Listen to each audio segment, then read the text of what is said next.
Hello, my name is Chrissy Champagne. You are listening to Residue, a true crime podcast dedicated to keeping you paranoid. I just wanted to give a shout out to all of my followers, and I wanted to say hello to my new followers. And I hope that you will continue to join us each week here on Residue. As always, you can all find me on Instagram at Residue Podcast, and you can also find me on Facebook at Residue, a true crime podcast. I am so happy that you are all here with me today. And today I'm going to be telling you a story that hits close to home for me. This is the mysterious disappearance of Heidi Allen, Part 1.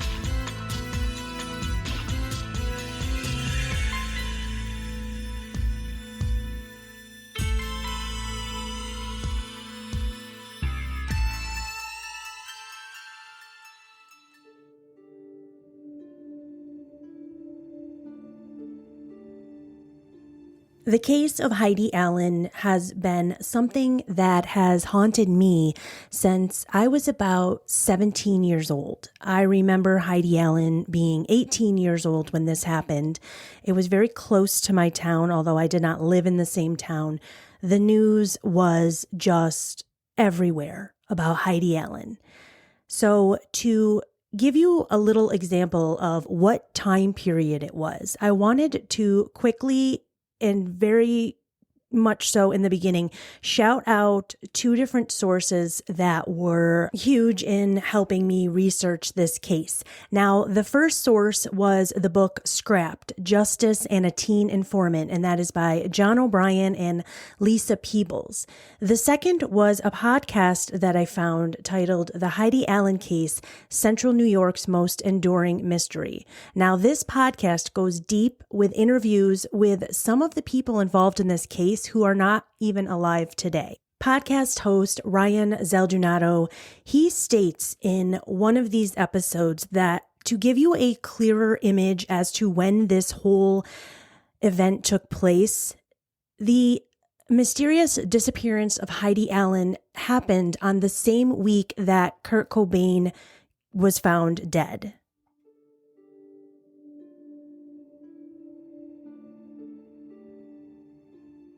It was Easter Sunday, April 3rd, 1994, in the town of New Haven. New Haven borders the towns of Mexico and Scriba, New York, and it's about 40 miles north of Syracuse, New York.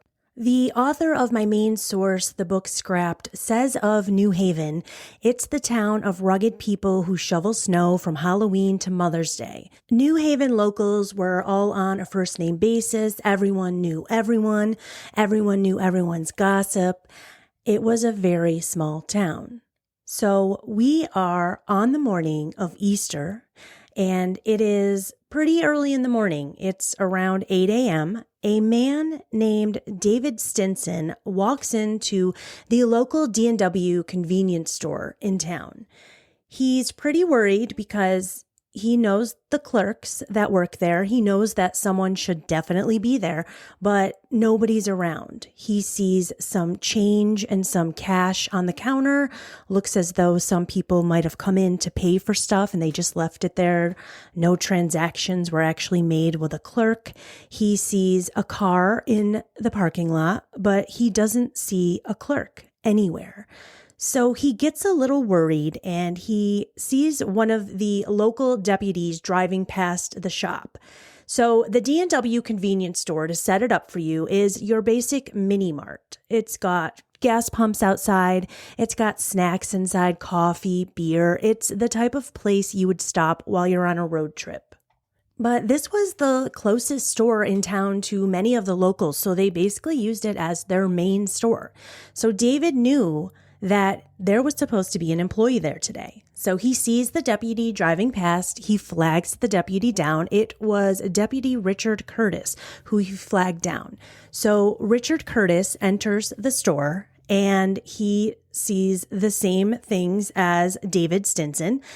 no clerk, there's money on the counter. So they decide they're going to call the owner of the store. So they call the owner of the store and they are told that 18-year-old Heidi Allen is the clerk that should be on duty today.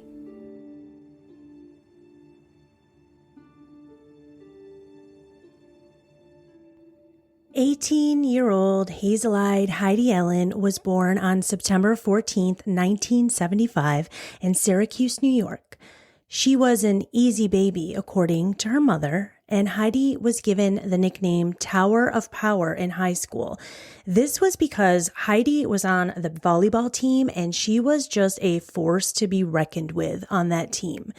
You would think that having a nickname like Tower of Power and being 6 feet tall, you would think that you would be intimidated by Heidi, but no. Even just one glance at her face, you were charmed right away. I can say so also because this picture of Heidi was all over the place when I was a teenager, and she looked so beautiful in that picture. She looked like it was someone that I was friends with, or someone that I would want to be friends with, someone that looked like she was a fun, outgoing person. And she was. Heidi was a happy, happy person, and she was also a hard worker. I can't believe how hard Heidi was working. So she was only 15 years old when she got her first job, and she ended up saving so much money from that first job that she bought herself her own car. It was a Pontiac Sunbird, and she loved that vehicle.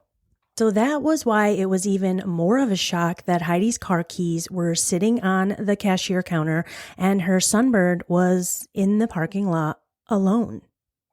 To give you more of a background on Heidi, her personality, she was also an intern at New Haven Elementary School. And while interning there, she actually formed a group for the children in the school who had divorced parents. She formed a group called the Banana Splits, which is absolutely adorable and good for you, Heidi, for creating that group for those children. At the same time as she's interning, she's also working at the D&W Convenience Store. She is also going to college at Onondaga Community College, and she is on her way to getting her associate's degree in human services. She wanted to be a teacher or a counselor one day because she thought that she could make a difference in the lives of people who needed some extra help. She also was sending out so many resumes, and I believe it was somewhere like 100 to 150 resumes. And on those resumes, she wrote the words, "I am willing to work from the bottom and do anything," which I love it. I do have to mention here, and that reminds me, I heard Morbid do this case a couple years ago before I had a podcast. I remember hearing them do the Heidi Allen case, and I was so shocked because I barely ever heard anyone cover this case. So I do remember hearing them say in that episode about the fact that she was just one of the hardest working teenagers around. And I did just want to give them a shout out for that because it is a great episode. You guys should check it out. Obviously, Morbid rules, and they did a fantastic job on the Heidi Allen episode. Heidi had a boyfriend named Brett Law who was quite a bit older than her. So she was 18, he was 25. And the morning of Easter, as Heidi was getting ready to go for work, Brett actually followed her in his car to the store to make sure she was okay, and he sat with her for a little bit. He was planning on going over to his parents' house for Easter, and then Heidi was going to join the family after she got done with her shift, which I believe should have ended around 3 p.m. From a Post-Standard article printed on April 1st, 2024. Now, this was nearing the 30th anniversary of Heidi's disappearance. The Post-Standard wrote that the morning started early with Heidi Allen opening the store at 5:50 a.m. Her boyfriend of 2 years at that time, Brett Law, had followed her to work in his pickup truck. Brett Law told the reporters that Heidi stocked the shelves and rearranged the deli counter, and Brett, he sat there, had some coffee, read the Sunday paper. He said he was looking for interesting articles or funny cartoons, and every so often he would call Heidi over and the two of them would just laugh together about what he was reading. He was quoted as saying, "Everything was picture perfect that morning, just like us. We are the perfect couple." Brett would soon tell Heidi that he loved her and that he was going to go home, he was going to sleep for a little bit, and he would call her in 2 hours. Only a short time later, police officers would be surrounding the D&W Convenience Store, wondering where Heidi Allen was. Her family would be called, and the first to arrive would be Heidi's cousin, Missy Searles. She was Heidi's closest cousin and a best friend to her. Next, her boyfriend, Brett, would arrive, and the family would soon show up. Heidi's parents would show up and tell police that as Heidi left for work in the early morning hours on that Easter Sunday, she was wearing a pair of jeans, sneakers, and a gray Syracuse University sweatshirt. She also had a chain bracelet on that her cousin Missy gave her as a gift. The bracelet had Heidi's name engraved on the front, and on the back, the bracelet said, "Love, Missy." Within hours, a command post was set up at the New Haven Fire Department, and law enforcement started combing the county for Heidi Allen. There were vigils being held for her, and at one of the first candlelight vigils, and this was less than a week after her disappearance, her 4-year-old cousin addressed the crowd, and he said, "Heidi will come home. The lights will show her how to come home."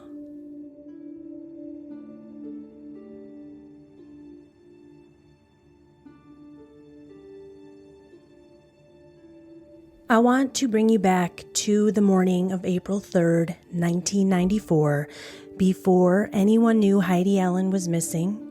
I want to introduce you to somebody else that is a very involved person in this story, and this person's name is Richard Thibodeau.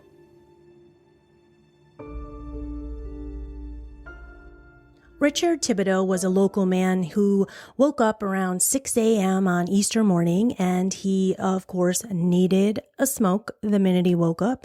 So he went downstairs to grab his cigarettes, and he realized that he had none left. He grabbed his girlfriend, Teresa Crawford's cigarettes, and she only had one. So he smoked it, but he knew that he better get down to the D&W Convenience Store before Teresa woke up because she was going to need her cigarettes.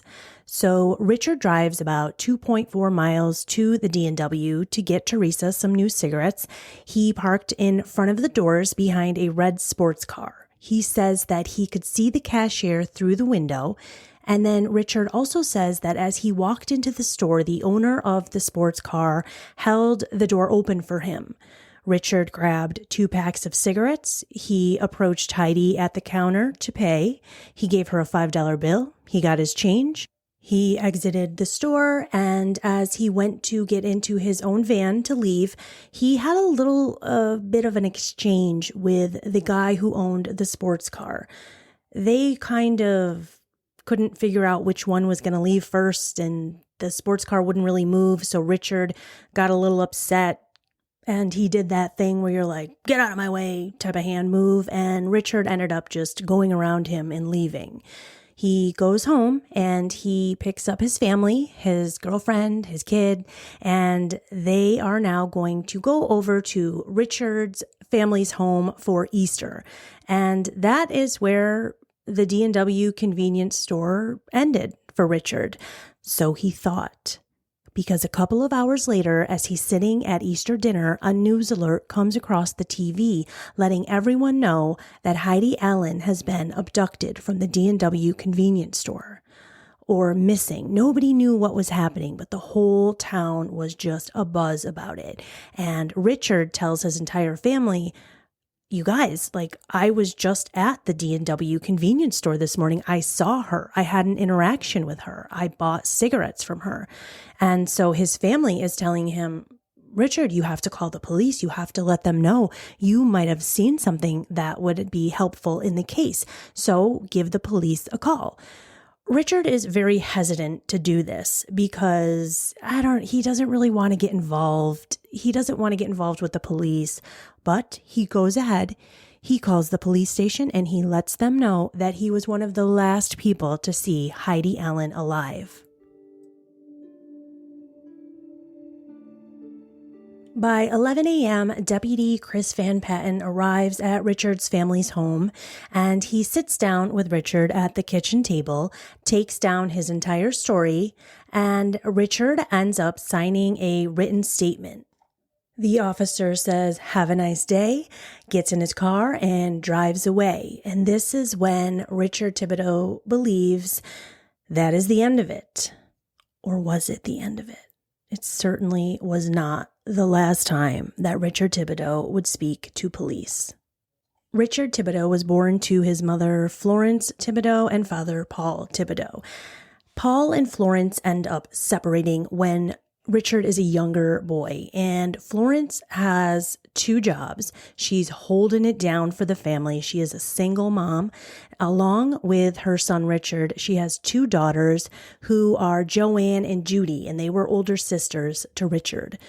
At one point in the children's lives, Florence just can't handle it anymore, and she tells the children that they have to go live in a Catholic orphanage in Massachusetts. At this point, the family is living in Massachusetts. It was called the Franco-American Orphanage, and as Richard Thibodeau recalled, he just went with the flow. He said that at this orphanage, they wanted all of the kids to speak French, and he had no idea what they were saying to him half the time. They made him speak French, and they also made him attend Catholic Mass every single day. He said that he just wanted to run away and get out of there. His father, Paul, actually came to visit him one time while Richard was staying in this orphanage, and that would be the last time that Richard would ever set eyes on his father. While Richard is still living in this orphanage, in a living hell, his father and his mother actually reunite and they get back together. They fall back in love for a short period, just long enough so that Florence can give birth to a new baby brother of Richard's. His name would be Gary Thibodeau.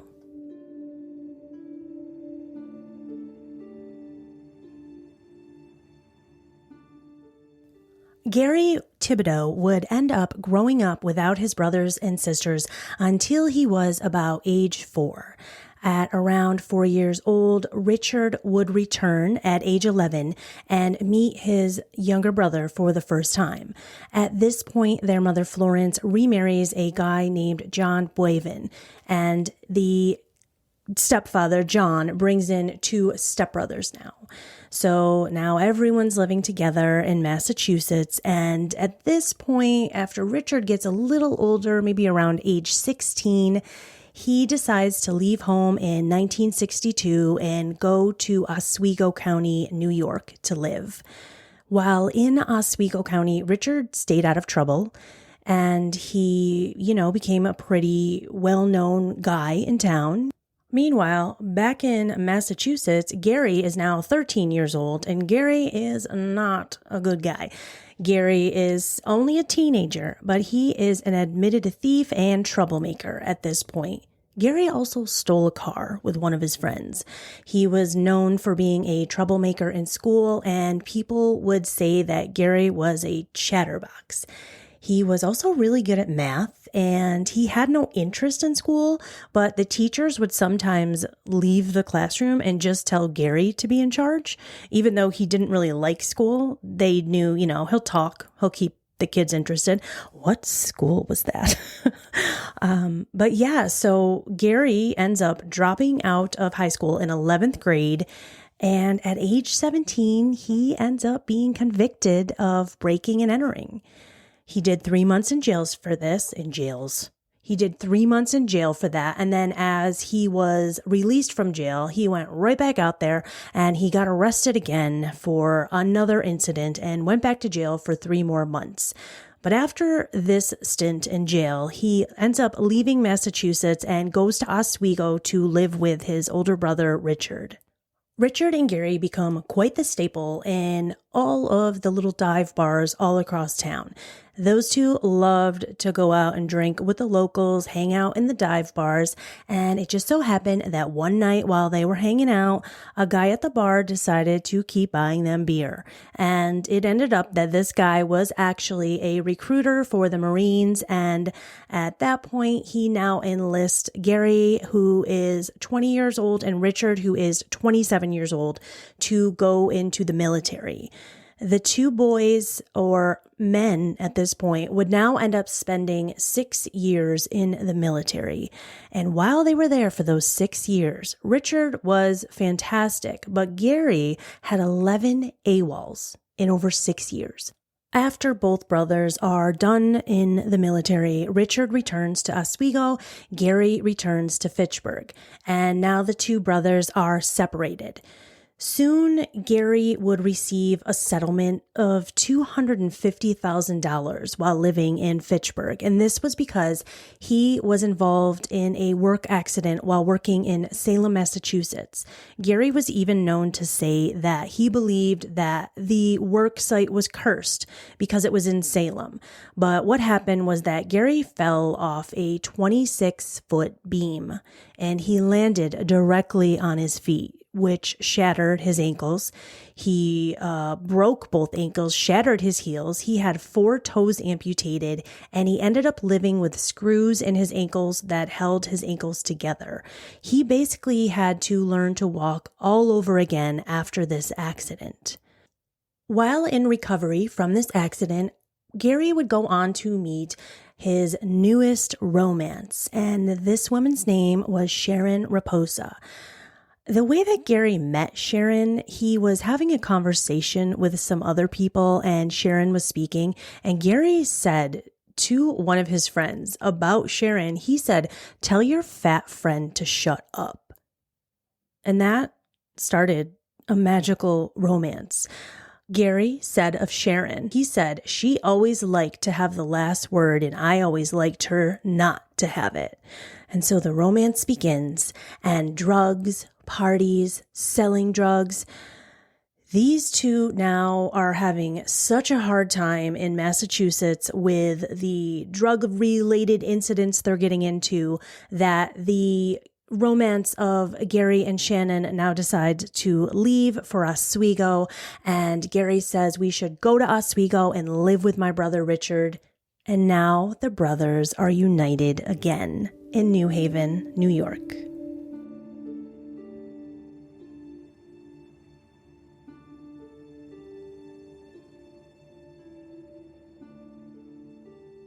On that early Sunday, Easter morning, April 3rd, 1994, the search for Heidi Allen started 88 minutes after her last exchange and last transaction. As we now know, that transaction was with Richard Thibodeau.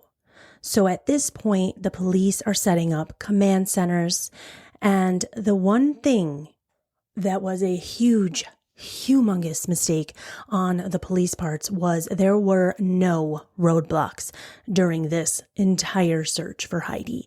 There was not one roadblock set up.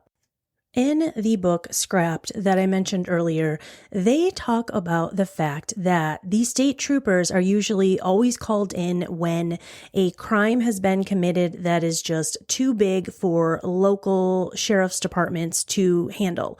So state troopers are thoroughly trained and they have access to the state crime lab in Albany. They handled the big crimes, basically. But there was this old grudge between Sheriff Charles Nellis and Trooper Jack Doyle. So the state police were called off because of an old grudge between these two. Big mistake. Huge. And the only reason I say that in that manner, and I quote a Pretty Woman movie, Julia Roberts, is because I have something to tell you guys that I haven't said yet. And this is the fact that Heidi Allen was a drug informant for the local police department. And her code name was Julia Roberts.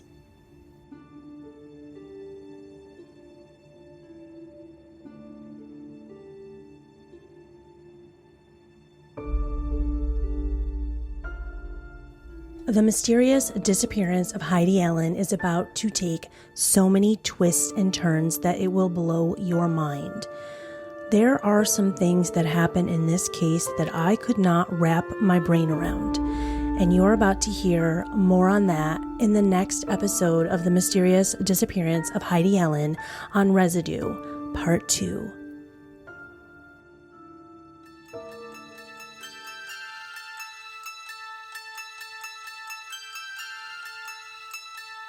Please join me again next week on Residue, where we will continue the mysterious disappearance of Heidi Allen. And thank you so much for joining me today. I appreciate it so much. If you could please, pretty please, share and like my post, that would help other people find Residue, and they can join us here every Tuesday. Thank you guys so much for being here, and I have to say, as always, stay safe and stay paranoid. Oh yeah, and I'm going to be at CrimeCon this week. I get to go to CrimeCon, so you got to come find me at CrimeCon if you're going to be there. I'll be walking around, I'll have some stickers to hand out, and we can become friends. Okay, stay safe, stay paranoid. See you next week.